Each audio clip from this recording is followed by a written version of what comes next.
publicitário Marcos Valério citou o ex-presidente Lula como a figura central do assassinato do ex-prefeito Celso Daniel. A participação do PT no crime do ex-prefeito há muito é suscitada. Eu te pergunto, isso se trata de um partido político ou de uma organização criminosa? Olha,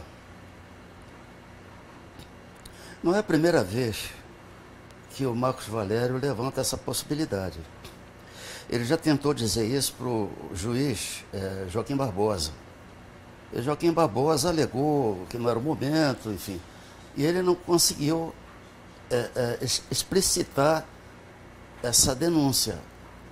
E agora ele volta e afirma, né, que não apenas o PT, mas que o Lula teria sido o mandante do assassinato do Celso Daniel. Eu espero que dessa vez esse tipo de denúncia vá à frente, porque um líder, digamos assim, de um partido que supostamente tenha mandado assassinar um próprio companheiro do mesmo partido, aí realmente fica caracterizado que esse partido não é um partido, e sim uma organização à margem da lei, sem a menor dúvida. E esse líder, a gente tem assistido ele constantemente da prisão, atacando autoridades da República, notadamente o ex-juiz e atual ministro da Justiça Sérgio Moro, desembargadores do Tribunal Regional Federal da 4ª Região, Perfeito. procuradores da República, policiais federais. Eu vejo isso até como revoltante. Aí eu te pergunto, como é que o senhor vê esse fato? Um condenado pela justiça, um criminoso, atacando a honra de pessoas de bem, pessoas que desvendaram o maior caso de corrupção da história desse país. Olha, você falou prisão, né? Eu chamaria de suíte, porque ele tem banheiro privativo, ele tem esteira ergométrica, ele tem televisão, que ele pode pegar vários canais, até canais de assinatura. E agora, ultimamente, nos últimos 2 meses, ele tem uma mesa de conferências. Inacreditável. Nessa mesa de conferências, ele dá entrevistas, ele tem Twitter, enfim. É por isso que ele não quer ser solto. Porque se ele vai para a rua, ele vai ter que trabalhar, que é absurdo para ele, né? É abominável a ideia dele ter que trabalhar. Nunca trabalhou. Se ele tem que trabalhar, ele vai perder também esse status que ele tenta vender para a opinião pública, que ele seria um preso político, né? Então, para ele é interessante, do ponto de vista de uma estratégia política, que ele fique lá na suíte, né? Como se estivesse numa masmorra medieval, né? Agora, sabe que existem médios do bem e médios do mal. Porque a mediunidade, ela é um dom neutro. O Hitler era médium, Mussolini era médium, Fidel Castro era médium, o Chaves era médium e o Lula é um médium. Ele tem um carisma inegável de comunicação com a massa, mas ele tem, em torno dele, nos últimos 40 anos, toda a história política desse país gira em torno dele, e em torno das estratégias maléficas dessa figura, que foi ligado como um dos fundadores do Foro de São Paulo. E o que é o Foro de São Paulo? Qual é a proposta maior do Foro de São Paulo? Ocupar o Brasil e, consequentemente, ocupar a América Latina, criando aqui na geopolítica uma América Latina comunista, a Venezuela comunista, Cuba comunista, lá na outra ponta, China e Coreia do Norte comunista. Isso tudo faz parte de uma geopolítica. Esse homem, ele é realmente um médio do mal, né? Porque o que ele fez no governo dele? Esses 13 milhões de desempregados, que agora diminuem bastante, já mais 500 pessoas já conseguiram emprego, perdão, 500 mil pessoas, O que ele fez? Ele deixou desempregados, deixou a Petrobras quebrada, deixou o BNDES quebrado, emprestou dinheiro para as ditaduras africanas, o Porto de Mariel em Cuba. Só isso que ele fez. Então, a trágica história do país, pelo menos no tempo que me deram para viver, até hoje, gira em torno dessa figura do mal. Eu acho, sinceramente, que é um médio do mal. A esquerda brasileira não nega, torce para que o atual governo não dê certo. Isso a gente tem visto. Como é que essa turma, como que a esquerda brasileira, que claramente torce para que o país não dê certo, consegue obter o apoio da maciça maioria da classe artística brasileira? O artista, ele tem uma capacidade de vocalização muito grande, né? Porque lida com meios de comunicação, né? Eu respeito a opção política de cada colega meu. Eu preferi ir para outro caminho.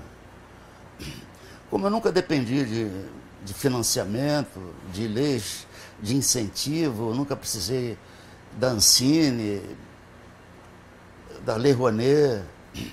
Talvez, digamos que os colegas tenham uma outra visão sobre financiamento. Vai ver que eles acreditam que com Lula voltando, novamente as torneiras da Lei Rouanet, as torneiras da Ancine voltem a ficar à disposição, né, de quem precise ou de quem viva o tempo inteiro de financiamento.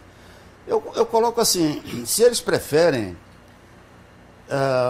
apoiar o Lula em função de uma facilidade maior de patrocínios, a minha escolha é outra. Eu não voto em ninguém para depois pedir a ele um emprego ou pedir a quem eu tenha votado que me dê dinheiro para fazer filme, para fazer peça. Eu acho que é uma questão, meu irmão, de escolha política, não apenas política, mas sobretudo de escolha existencial, né? Como é que eu vou apoiar um candidato para ele me dar depois financiamento? Isso não faz parte da minha biografia. Você falou em Lei Rouanet. O que a gente percebe é o seguinte, a Lei Rouanet, em tese, deveria ter sido usada para incentivar novos artistas, o que eu acho salutar. No entanto, parece que houve um desvio. O dinheiro da Lei Rouanet foi utilizado para ajudar artistas consagrados em troca de alguma coisa. Eu te pergunto, como é que você vê esse cenário aí, que fizeram em torno da Lei Rouanet? Então, eu não tenho nada, deixa eu deixar bem claro, eu não tenho nada contra a Lei Rouanet nem contra a Ancine. Sim. Apenas, antes do governo atual, a Lei Rouanet e a Ancine, elas estavam sendo manipuladas politicamente. Por isso que quando eu fiz o meu filme, O Trampo, eu nem cogitei de pedir qualquer financiamento, porque eu sabia que havia uma certa parcialidade na liberação desses financiamentos. Por isso eu não pedi.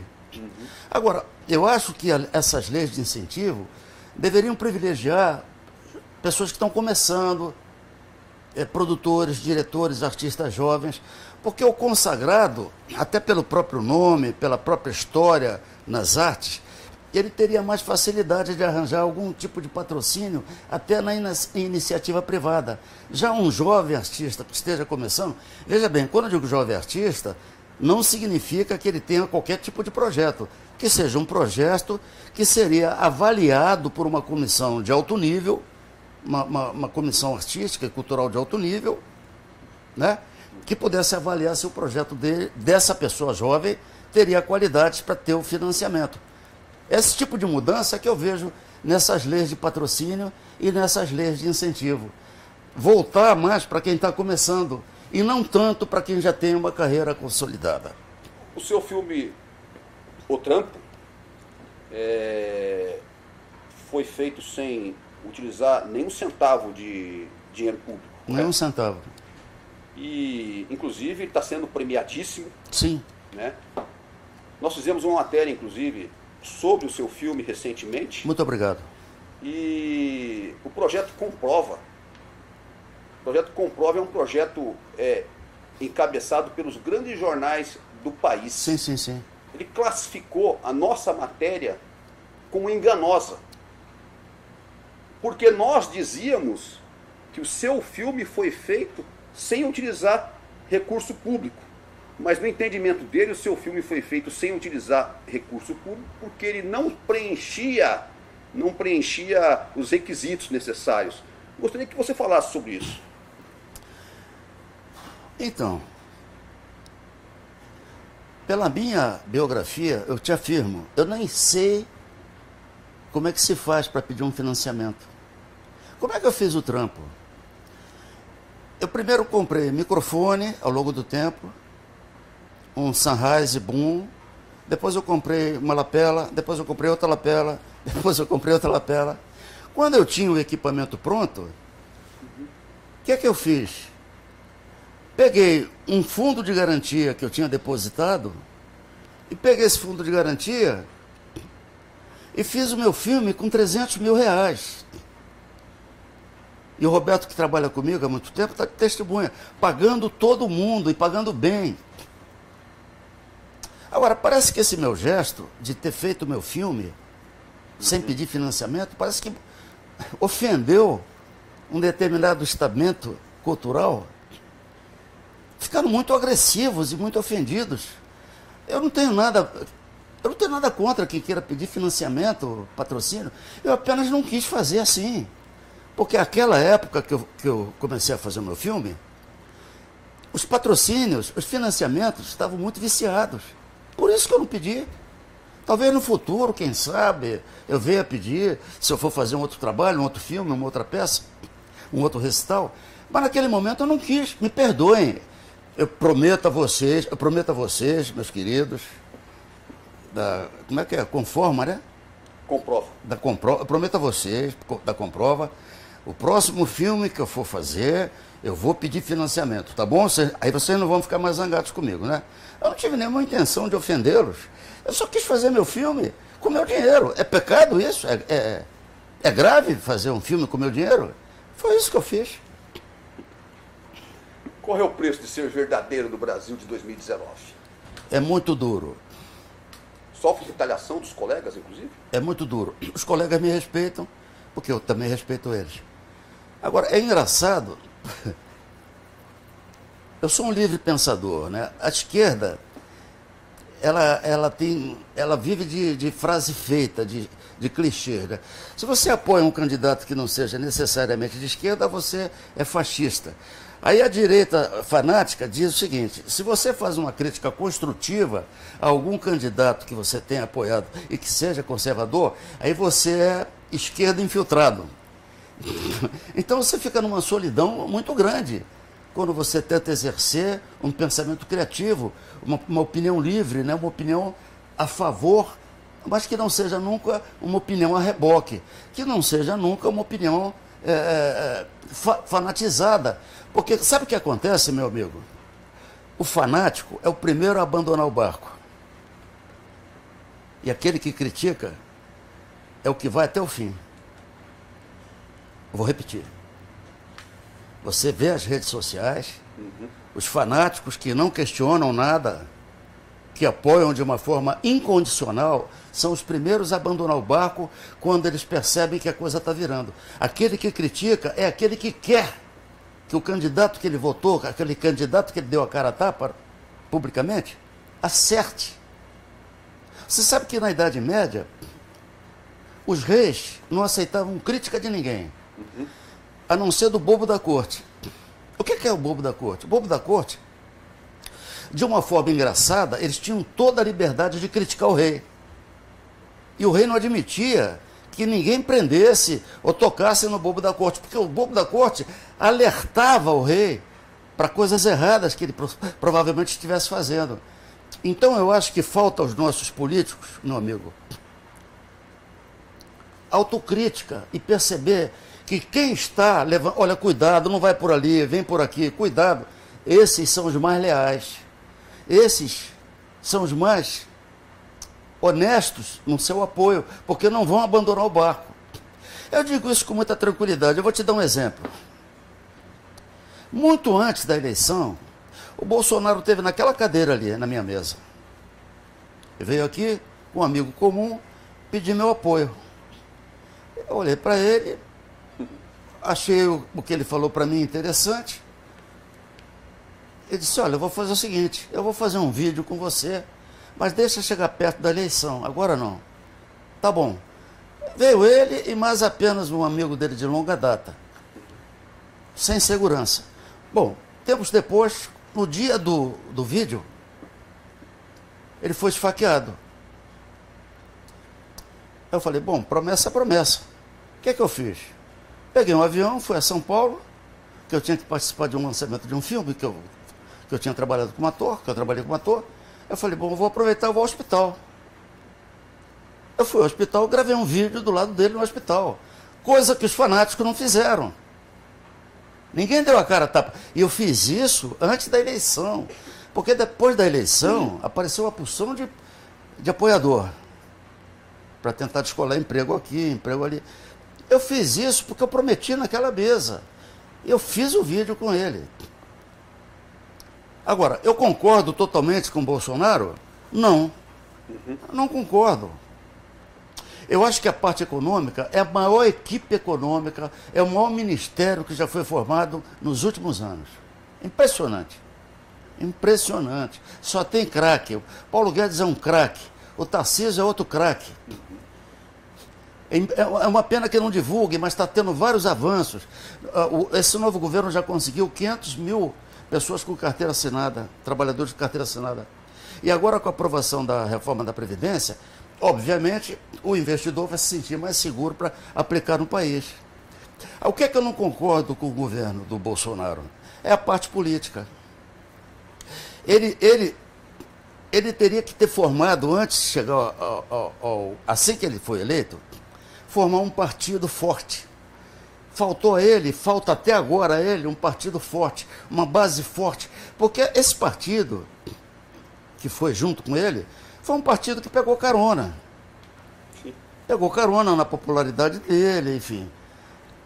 Mas esse partido não tem fidelidade partidária. Não tem sequer fidelidade de união partidária, cada um por si. Então, aí foi o grande erro dele, político, não econômico. Ele achou que bastava o cacife eleitoral dele, de 57 milhões de eleitores, entre os quais eu me incluo, para ele chegar lá e fazer a nova política. Não tem nova política nem velha política. Você tem a política. E qual é a política do Brasil? 15 milhões de analfabetos. 38 milhões de analfabetos funcionais. Você veja bem. 48 milhões de habitantes não têm acesso a água e esgoto. É essa a realidade. Essas pessoas votam, meu irmão. E essas pessoas votam e formam o Congresso que está aí. Diante de todo esse quadro, como é que você está vendo o posicionamento da mídia no país? Dos grandes veículos de comunicação? O que acontece? Você tem setores da mídia que não publicam e não reportam, torcem. Quando uma mídia, ao invés de divulgar, ao invés de reportar sobre o quadro político, cultural, artístico de uma época, ela passa a torcer, ela deixa de ser uma mídia independente e passa a ser uma mídia imparcial. Eu vejo com muita preocupação que setores da mídia transformaram-se em partidos midiáticos. Porque eu acho assim, não existe imparcialidade total. Isso não existe. Só santo. Mas uma mídia razoavelmente preocupada com a sua época, ela pode até escolher um lado. Pode escolher um lado. Mas ela pode também, de vez em quando, avisar que o Exército está asfaltando várias estradas que estavam abandonadas. Ela pode divulgar que nós temos agora mais 500 mil pessoas com carteira assinada. Ela não divulga isso. Então eu parei de ver certos programas, parei de comprar certas publicações, porque eu já sabia o que eu ia ver. Eu não ia ver uma imprensa, eu não ia ver uma mídia, eu ia ver um partido travestido em imprensa e em mídia. Aí eu parei de comprar. Eu não. Muita gente parou de comprar. E muita gente parou de assistir. Por isso que eu estou dando entrevista para vocês. Verdade. Porque vocês escapam disso. Por mais de 20 anos você militou no Partido Comunista? 15 anos. Como é que foi essa experiência? Como é que você hoje tem uma posição assim antagônica em relação a esse período aí? Então, foi na época do golpe militar de 64, e eu reparava, eu era jovenzinho, e eu trabalhava no Centro Popular de Cultura da UNE, que o Odovaldo Viana Filho me levou para lá. Que a gente queria fazer teatro de rua, arte popular, Ferreira Goulart, Cacá Diegues, enfim, Arnaldo Jabor. E eu percebi que a única organização que se opunha de uma maneira sensata ao golpe militar era o Partido Comunista. Porque as demais organizações queriam partir para a luta armada. Ou seja, eles não queriam derrubar o golpe militar. Eles queriam implantar aqui uma ditadura cubana, uma ditadura castrista, né? Eu entrei para o partido. Agora, deixa eu deixar claro, o partido daquela época não é o Partido Comunista de hoje. O Partido Comunista daquela época tinha ideais. Né? O Prestes, que eu tive a honra de apertar a mão dele, ele só tinha 2 ternos. Quem pagava o aluguel do Prestes era o Niemeyer. Quem pagava o carro com o motorista para o Prestes era o Oscar Niemeyer. Quando eu fui percebendo que a União Soviética invadiu a Hungria, ali eu saí fora. Eu digo, peraí, eu trocar uma ditadura por outra, eu saio fora. Com o tempo, isso é uma qualidade que eu não quero perder nunca. Qualidade ou característica, vamos dizer assim, de livre pensar. Eu passei por um acidente muito grave, me causado pela TV Globo, se eu digo, e que depois de 3 anos internado em várias clínicas, quem me salvou a vida foi no lar de Frei Luiz. Aí eu fui ficando lá, fui tendo provas incontestáveis da existência da vida após a morte da matéria, e estou lá há 30 anos. Então, porque eu vi como é que eu fui dado como caso perdido.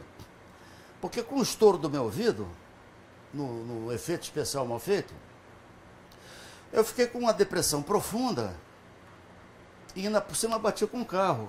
Aí eu fiquei internado durante 3 anos, em São Paulo, no Rio. E quando eu fui para o Frei Luiz, em 7 meses, eles me levantaram a vida. Até hoje eu estou trabalhando graças ao Frei Luiz. São fatos. Eu não brigo com fatos. Argumento até posso brigar contra argumentos. Agora, contra fatos não tem como brigar, né? Certo. Para concluir, como que você está vendo as perspectivas do atual governo, do governo do presidente Jair Bolsonaro, dar certo? Essas questões aí que estão, parece que meio paradas, como o pacote anticrime do ministro Sérgio Moro, algumas reformas, etc. A dificuldade de se articular politicamente que existe. Enfim, você acredita que o governo tem chances de dar certo? Olha, chance tem. O pacote anticrime, ele vai ficar engavetado. Sejamos realistas. Como é que parlamentares que têm envolvimento com a Lava Jato vão aprovar um pacote que poderá prendê-los? É um axioma. Vai ficar na gaveta. Vai ficar na gaveta. Agora, eu acho que para o Bolsonaro fazer um governo que dê certo, a primeira medida que ele tem que fazer é colocar os filhos dele no devido lugar. Você é vereador, vai para o Rio trabalhar como vereador. Você é deputado por São Paulo, vai ser deputado por São Paulo. Você é senador, haja como senador. Não interfiram no governo. Sabe por quê? Cada vez que um deles oferece pretexto, a oposição cai matando. A oposição adora quando eles fazem uma bobagem. Então, depois de 10 meses, já é o momento dele falar, olha, cada um na sua atividade e deixa que eu governo. Porque como ele é um bom pai, ele não consegue desligar o presidente da República de 57 milhões de eleitores e do pai de 3 filhos, que são um verdadeiro estorvo para o governo. Eu digo isso com a maior sinceridade, já postei isso no Facebook várias vezes. Agora, tem tudo para dar certo. Tem, porque em 10 meses não teve nenhum escândalo na Petrobras, não teve nenhum escândalo no BNDES, ninguém roubou ninguém, está entendendo? São dados também, são fatos, né? Agora, quem sou eu para dar conselho para um pai? E a equipe parece estar funcionando, né? A equipe é ótima. É o maior ministério dos últimos anos. É só não atrapalhar, porque a oposição, ela é cruel. Ela não pensa no Brasil, ela pensa em voltar para o poder. É diferente. Aliás, ela está no poder.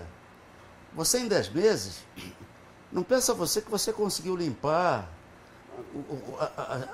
os departamentos, instituições. Não, elas estão totalmente ocupadas. A própria EBC está ocupada, a Ancine está ocupada, o pessoal da Rouanet está ocupado. Aparelhada. Está aparelhada, meu irmão, está aparelhada. Então isso vai demorar um tempo para desaparelhar. Eu penso assim. E a gente vê também a questão das universidades aparelhadas também, né? É porque isso é um projeto do Foro de São Paulo. Qual é o projeto? Não precisa arma, é ocupar a universidade. Se você ocupa a universidade, você forma uma opinião. Eles saem de lá cheio de ativismos. O ativismo das minorias que querem dominar as maiorias, quer dizer, é uma coisa absurda. A maioria é que determina os direitos e deveres de uma determinada sociedade, e não as minorias. As minorias devem ser respeitadas, claro, mas elas não podem impor o seu ativismo às maiorias. Isso é elementar em qualquer democracia, né? Elementar. Beleza, excelente. Eu só gostaria de saber de você, dessa sua longa trajetória, que trabalhos artísticos você destacaria e também quais os projetos que você está se dedicando no momento. Olha, na televisão o que me lançou mesmo foi Selva de Pedra, em 1973, onde eu fiz um Milo, né, em Selva de Pedra. A primeira, única, né? No teatro foi O Brilho da Gota de Sangue que me deu o prêmio Molière. E no cinema, A Memória de Cárcere, onde eu também ganhei outro prêmio Molière. Esses 3 trabalhos que eu destacaria. E os projetos atuais? Então, eu estou trabalhando num projeto com o ator Paulo Figueiredo. Sim. Estou trabalhando num projeto com ele. A gente está elaborando o roteiro, ele é o autor do roteiro. Aí vamos ver. Vamos ver se eu consigo... Teatro? Não, cinema. Ah, cinema. Vamos ver se eu consigo viabilizar esse projeto. Esse ano você completou 80 anos de idade. Sim. Qual a diferença do Vereza de hoje para aquele Vereza que um dia ficou na porta da TV Tupi, da extinta TV Tupi, esperando uma oportunidade para atuar? Exatamente, em 1959. Olha, com muita alegria, eu digo que é o mesmo Vereza. Com a mesma vontade de trabalhar, de criar, de escrever, de interpretar, de dirigir. Eu espero que o sonho daquele garoto, na porta da antiga TV Tupi, permaneça. Porque quando a gente perde a vontade de criar, eu falo do caso do artista, né? Quando ele perde a vontade de criar, é porque realmente ele está praticamente perdendo a vontade também de viver. Muito obrigado. Eu que agradeço a vocês pela gentileza, pelo carinho que vocês têm demonstrado comigo. Eu sempre vejo matérias de vocês e espero que eu tenha sido útil Com certeza. Muito obrigado. Valeu. Um abraço.